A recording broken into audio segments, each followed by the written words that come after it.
Okay, before I wire up this hard start kit, I want to make some notes. This is 10 gauge stranded copper going to the contactor on the supply side. The supply is a fused switch. Instead of a pull-out, it's a fused switch.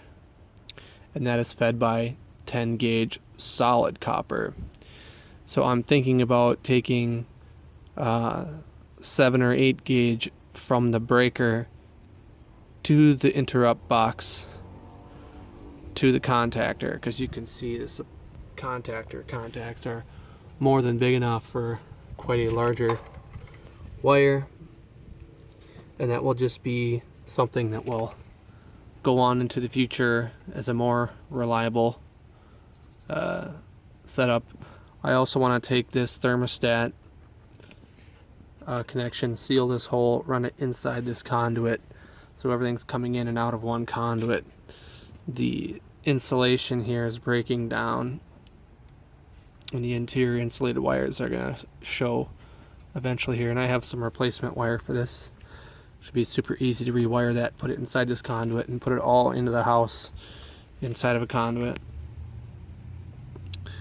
But mainly I have a Walmart meter and a Fluke meter, and running amps I'm getting about 5.2 to 5.6 depending on the moment, and the highest recorded starting amps I received was 77 on each one. So 77. These are instantaneous readout, these meters.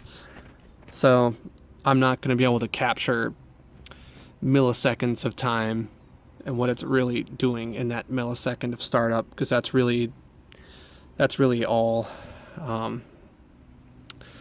that the spike is. So I think I'm getting a 1 second readout or something on these, but in that millisecond of time, I guess will have to remain a mystery, unless it is telling me in that brief flash what that spike was, which is I'm thinking that it was. So we got 77 per conductor, and the lowest I saw was about 10 or something, or 20, but that's after it had been running and the pressure was not backed up against the workings of the compressor. So this is a hard start kit. Here's a relay, here's a capacitor. I'm going to wire this up and I'm going to retest my values, but the only reason I'm doing this is not because it's not starting, it's just because it makes like a 1 second or less buzz, a humming buzz on startup, which I find annoying. And here it is.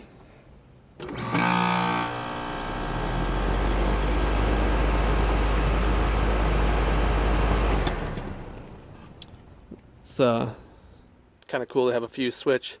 You can turn it off and on from here with just a flick, up and down. So there's the sound. We will see if this does anything for that.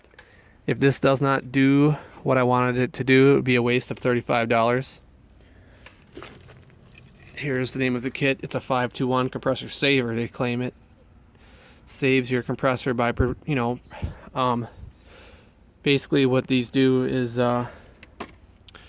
this combination device works against the electromagnetic back force that you get, which is the resistance to ramp up when you're trying to start the motor and get it up to speed.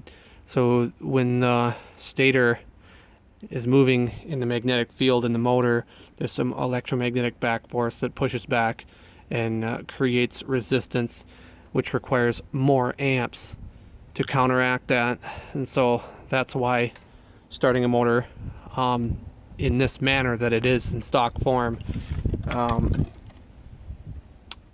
makes that sound and requires more amperage. Also, it changes the phase angle, so maybe instead of like 60 cycles. I don't know how far it goes up, but you might increase it to 90 or 100 cycles, which really is kind of like putting a more compression on your delivery, so it's going to be more solid, more steady. Also, just provides more off-the-line amps. And yes, this does store something like 24 volts, so a part of it is that it is also capable of dropping a heavier load on it more quickly than just on these 10 amp strandeds. So, that's why, if you were having some kind of light flickering when your air conditioning comes on, like me, the lights briefly dim just about every time. Not every time, just about every time. Increasing the size of your wiring would probably make that problem worse because you're giving it a bigger sip of the cup. I have 200 amp service in my house, so really I shouldn't be having problems, and I'm not really. I'm just getting that buzz on startup, and I'm getting a little dimming when it turns on, which I'm not excited about. So, in the effort to be the perfect situation, I'm going to start with this because this is $35 test. And this does not have a start capacitor.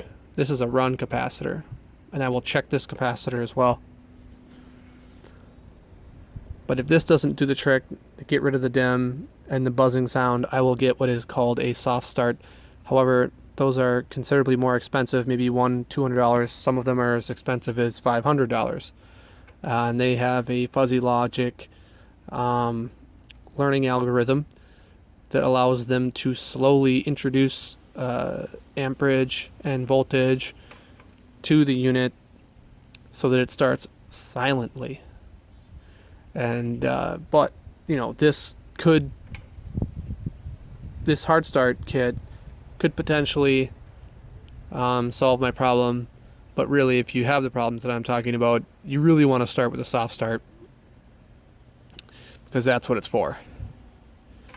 So I'm gonna check my run capacitor just for shits and gigs, and then I'm gonna wire this up, and then we're gonna see what happens.